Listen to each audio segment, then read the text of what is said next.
Hey y'all, it's Mr. Howitzer, the best-selling author of The Mothman Reborn and How to Make a Monster with Slenderfoot story, available now on Amazon. Today I'm starting a different story that I've been writing on fanfiction.net. It's called Crap, It's called Crap, I Reincarnated as a Pokémon. I've always been a fan of Pokemon growing up, so I wanted to write an isekai story of my own. I hope you all enjoy it. We'll get back to Loner Autumn in a few weeks. I'm actually planning to read several stories at the same time and finish writing them as I go. May even publish these when they're done. So comment below any ideas that you have for the story so I can make it better. Also, just like and subscribe really helps other people to find my work, and comment and give me some more help as to what they think the story should be like. Once again, appreciate all your feedback. Please like and subscribe, and thanks again for helping me. And I hope that you enjoy the story. Crap, I reincarnated as a Pokemon. Chapter 1. It feels squishy. What is this? I don't remember how I got here, but it's dark and tight. I was surrounded from head to toe by some sort of barrier. I'm all cramped in here. I need to get out. Stretched out my arm, and the walls break. There's light outside. These walls aren't so tough. I kicked out my feet, and the walls break below too. This is easy. I stretched out completely and feel the shell around me crack. I'm covered in goo and fur. What is going on? I shook the last bit of eggshell off my head. I could see now. I was under a huge tree with numerous branches jutting out, thick boughs reaching the ground and then climbing back up towards the sky. Dead leaves covered the base of the tree, and the egg that I hatched out of was covered in them. A nest of some sort. I wasn't sure, but I could smell many more all around the buried leaves. Author's note: more editing is required. There were no other creatures nearby. I took a second to look myself over. I have 3 dark brown toes on each foot, and now I have 4 of them. I only used to need 2, right? I can't see my face, but as I sit back on my cream-colored poofy tail and raise my forepaws to my face, I feel a snout, like a dog. I bring them higher to feel a set of floppy ears, then I bring them lower and find an almost collar of hard something around my neck. It feels like stone, but is it a part of my body? Well, I'm a dog now, I guess. Didn't see this coming. I must have died in that car accident. That's all I can remember. What was I doing anyways? I was in a hurry. I remember that much. The day I died, I remember waking up to my messy dorm room. I'd always had a hard time keeping things tidy. I suppose it was typical of a young man who didn't have a clue in life. That wasn't entirely true. I was an accomplished gamer. I'd won many prizes playing StarCraft II, Magic the Gathering, and League of Legends. I'd traveled all over the world competing in tournaments and placing almost always in the top 4. It was nice, but now I had to go to college. My parents told me if I wanted to be someone, I would go to college. And though I sort of liked what I was studying, I didn't really feel like myself. It was a lot of pressure getting all these assignments turned in on time, and most of the work I didn't agree with. How necessary was this homework? I was learning game design. I did like drawing and talking about games, but I really wasn't the best at it. I was terrible at coding. I was better at playing. After a year of constant studying, I got better, but things just got harder.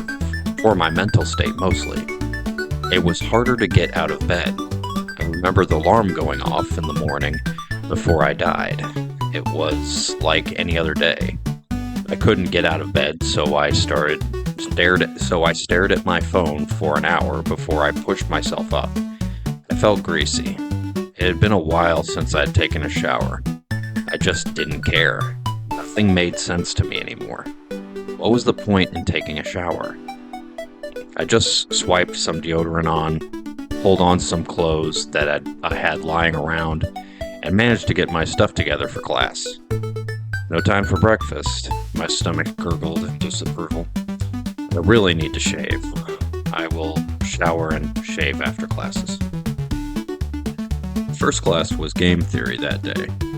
I liked this class because I get to see Jasmine LeBlanc. She was this super cute Japanese girl in my class.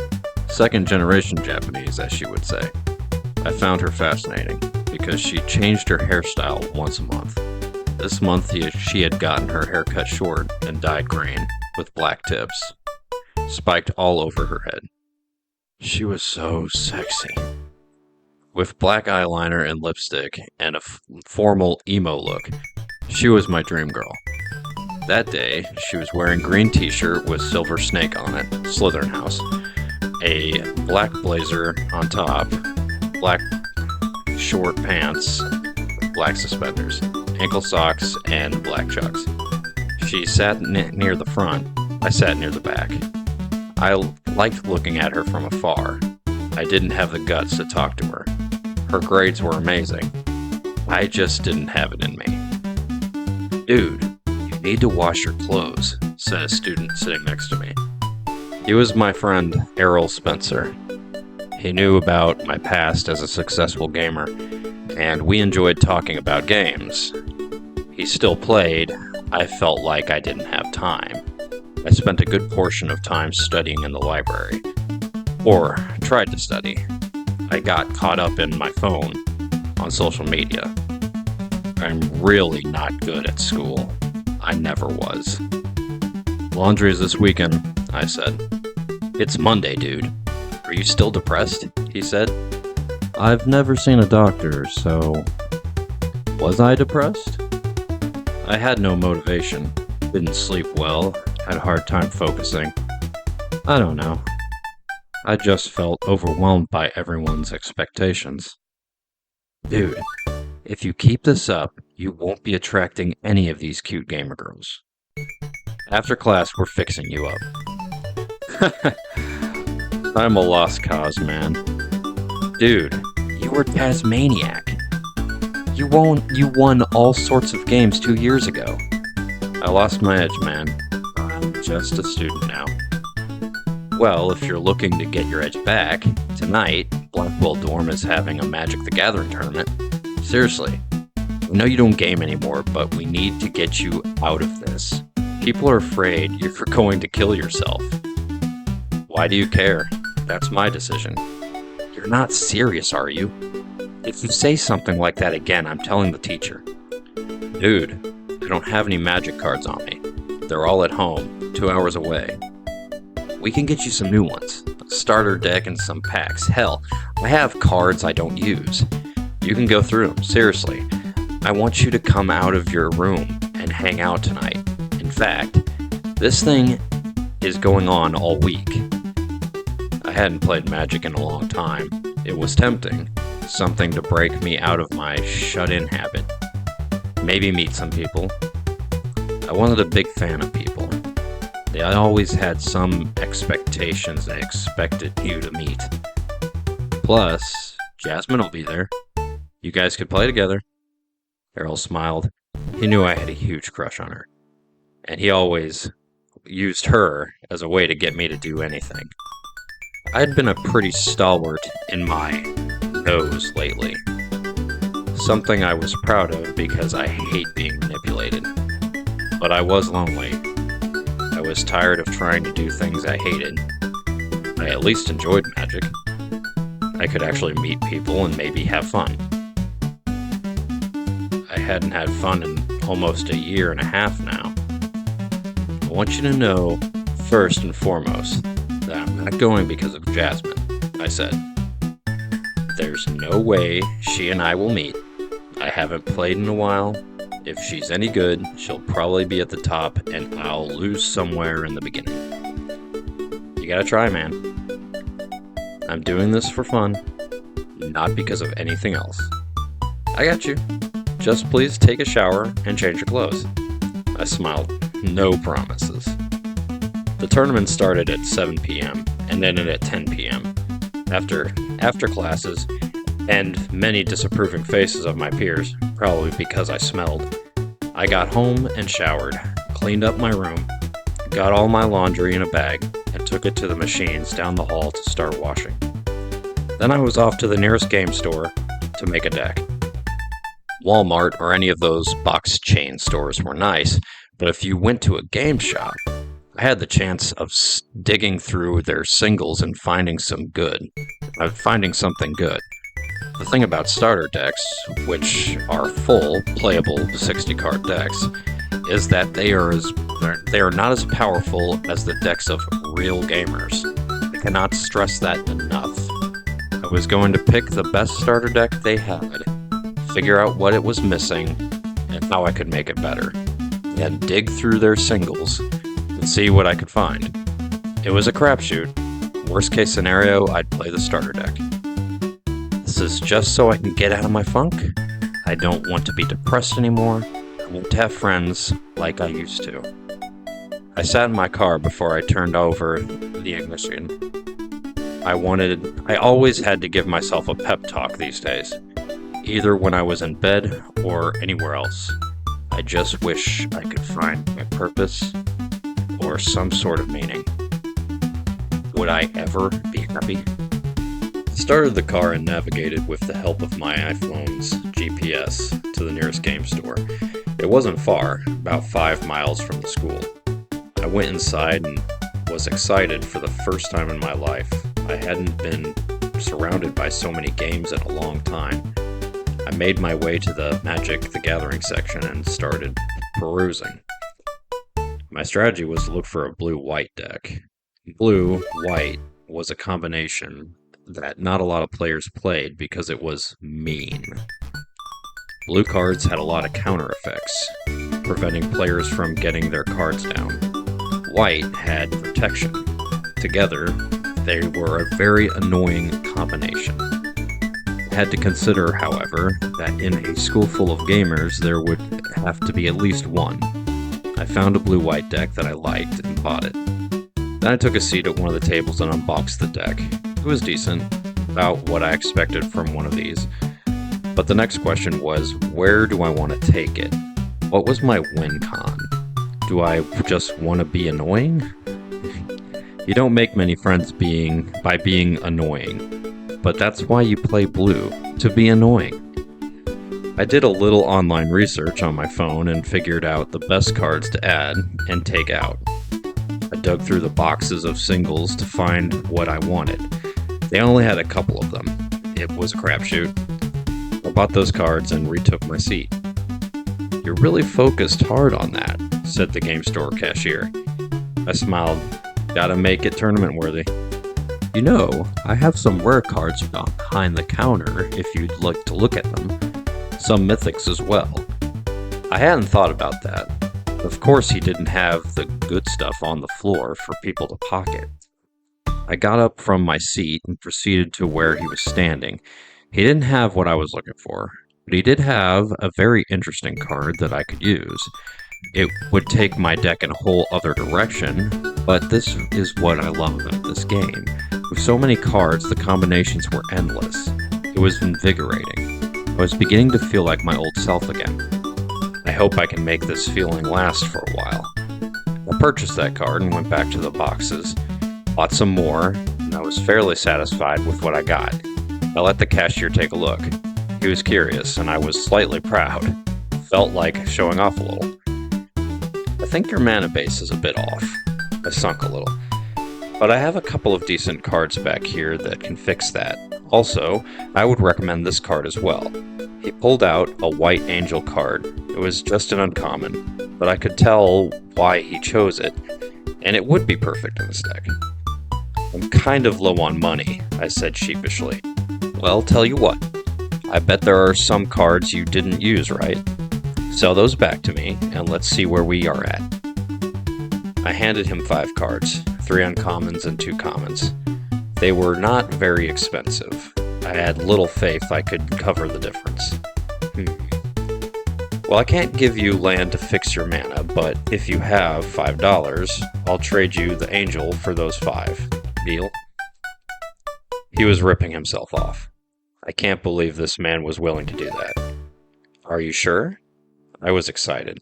I hadn't been treated with this much kindness lately. Most treated me with disdain. Yeah, just make sure you come back here. We have magic tournaments all the time. I will. Thank you very much. I grabbed my purchases and hastily went out the door. I needed to leave quickly before I started to cry. I'm going to do the best I can to clean myself up, study hard, and find time to hang out with Errol and play games. I need this to get back on track. I left the parking lot and was on my way back to school. I had to remember to get my laundry out of the dryer. I also wanted to get some food. I checked my clock on the dashboard. It was 6:30. I didn't have a lot of time. I pressed the gas pedal hard. I didn't want to be late, and honestly, I preferred being early, so I didn't miss anything. Traffic was bad. It was rush hour. There was a red light ahead. I imagined it turning green, hoping that by doing so, it would change. I heard a loud honk somewhere in the distance, but I kept on my eye on the light. It changed. I pressed the gas pedal, and again I pressed the gas pedal to race through that light and onward. Crash! That's right. I got T-boned by a semi that didn't stop on red. Jackass. Wow. I spent a lot of time making that fantastic deck that I'll never get to play. That's depressing. I looked around. The world here looked brighter. The grass was green, greener than I'd seen in a long time. It felt cool under my toe pads. It may be weird being a dog or whatever, but this place seemed nice. I looked up at the tree. It was massive with branches sprawled all over the ground, close enough for me to jump up from branch to branch and scale to the top. At this point, I had no idea where I was, or what I was. I also had no clue what I needed to do next. Gaming college hadn't prepared me for days like this. From the top of the tree, I'd probably be able to see a town. Not that it did me any good in this current form, but also, maybe I could find water. I'd probably need that eventually along with food. I dashed up the branches and climbed as high as I could. The tree seemed to be very old, judging by how big it was, and incredibly tall. I made it pretty far up, and I could see forever. There did seem to be a town nearby, but it was nothing like the cities from my old world. It looked rather small, maybe only 100 people. I was always bad at math. There seemed to be a mountain in one direction and a river in another. I felt my toe pads losing their grip on the branch, and I craned my neck from side to side. It was inevitable. I was about to fall. I ducked down and tried to regain my grip, but these feet were not made for climbing trees. I tumbled down the branches until I fell into a nest. I scrambled to my feet, making sure that I didn't disturb any eggs or babies. Luckily, it was empty. However, I heard a cry from above as I got my wits back. There was a giant bird circling overhead, screeching. Could understand it perfectly. How fortuitous! A dumb animal has fallen into my nest. After a fruitless day of hunting, we shall eat well tonight. I gulped. I hadn't even considered anything trying to eat me. What the heck was I going to do with a giant bird trying to eat me? I didn't have time to think. The bird dove into the tree with such speed and agility that it looked like it just passed through the branches. It landed on a branch in front of the nest and began to step towards me. It was a Pidgeot. It was a real Pidgeot from the Pokémon games. And it was going to peck me to death and eat me. Well, that's crap. I reincarnated as Pokemon's first chapter. Thanks everyone for listening. Like I said, I could use all the help with feedback in the comments as you can. There's a lot of editing to do. I'm sure you could hear that while I was reading it. Any suggestions are appreciated. If you like the story, please like and subscribe so more can hear it. Once again, thanks a lot for checking me out, and I hope to see you guys again. Thanks. Bye.